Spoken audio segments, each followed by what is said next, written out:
నిజంగా ఏ తెలుగుదేశం కార్యకర్త కూడా ఇళ్ళకి వెళ్ళి వాళ్ళ గ్రామాలలో వాళ్ళు తిరుగుతూ వాళ్ళ గ్రామాలలో ఉన్న ప్రజల ఇళ్ళకు వెళ్ళి బాగున్నారా మీరు అని పలకరించే ధైర్యం చంద్రబాబు నాయుడు గారికి సంబంధించిన ఏ కార్యకర్తకు లేదు.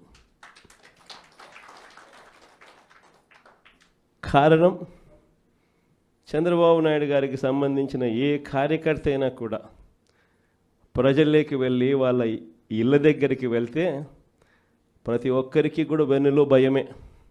చివరికైతే నా అక్క చెల్లెమ్మలందరూ పొద్దుటూరు నుంచి ఎదురు చూస్తూ ఉన్నారు, కడప నుంచి ఎదురు చూస్తూ ఉన్నారు.